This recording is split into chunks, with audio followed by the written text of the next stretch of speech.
You know, a lot of gamers out there really despise video games based on a movie because most of them are lackluster, mediocre, or unbelievably horrible. Many nostalgia gamers, though, remember playing video games based on Walt Disney and Pixar movies, but most of them have been considered mediocre as well, with a couple of exceptions though.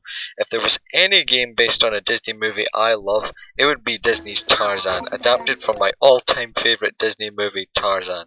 This is definitely one of the most underrated Disney movie-based games out there. I remember disliking this game back in the day, but how well does it hold up now? Let's find out.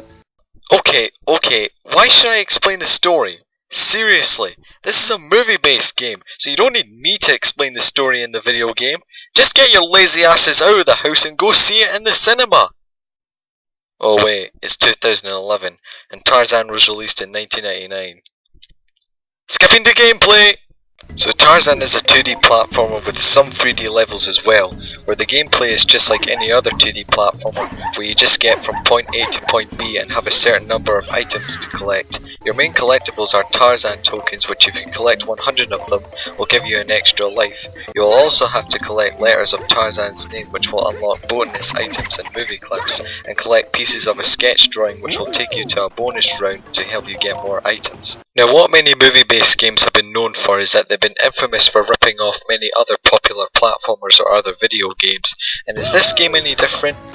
Well, just look at the gameplay and tell me what it reminds you of. Yep, Donkey Kong Country, mainly because of its 2D platforming jungle feel and collecting.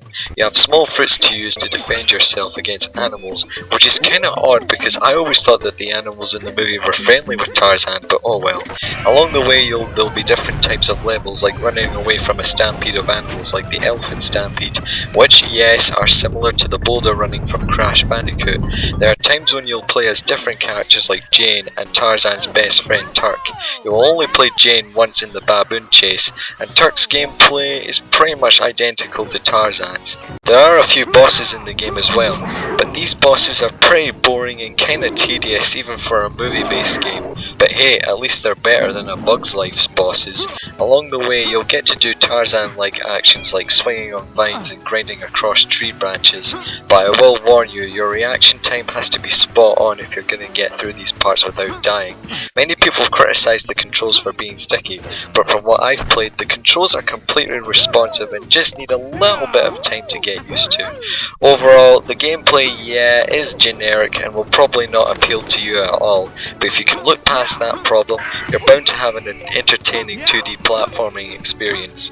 The one thing that Disney's Tarzan does well to live up to its movie counterpart is the level designs. I think the idea of having the game to be 2D was the best idea for Tarzan, unlike Disney's Hercules. I love how the game captures the jungle feel of being Tarzan and definitely fits well with the movie, although there are some levels that are completely 3D, which is still okay because it needs to fit more with the scene that happened in the movie. The graphics themselves are a little bland and the character models besides the animals are outdated. Overall, the designs are definitely on par with the movie, at least in my opinion, and the visuals are just okay. The music in the game, it fits the environment of the game perfectly, but it's still not that memorable nor that enjoyable to listen to. Many of the songs are basically jungle music. Ah, that's better.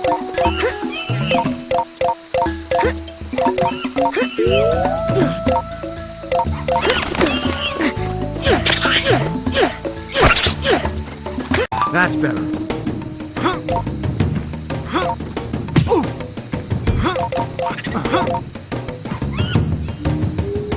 Ah, that's better.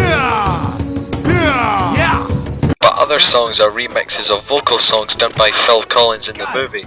I did find Son of Man decent, but Trash in the Camp could have been a little more remixed. I mean, compare it with the movie's version.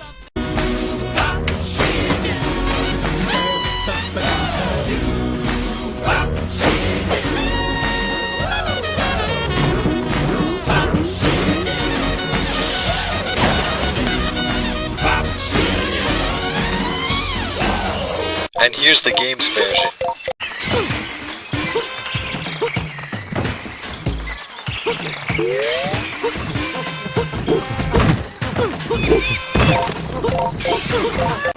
Yeah, see what I mean? But still, not a lot of soundtracks in movie-based games have been that good, so it shouldn't really come to us as a surprise.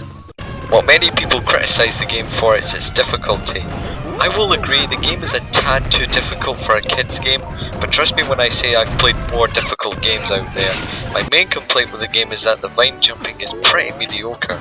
You can only swing once on the vine when you jump on it, and you have a split second to jump on the other before it stops swinging, and if you fail, you'll have to jump off the vine and jump on it to swing it again. Also, some of the enemies can be really cheap at times. That, and I was never a fan of the bonus rounds, since they were ever useful just for getting extra lives, and that's it.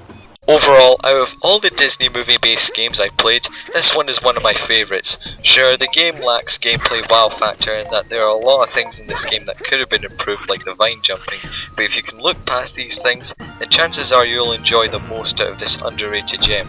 This has also become one of my favourite 2D platformers out there.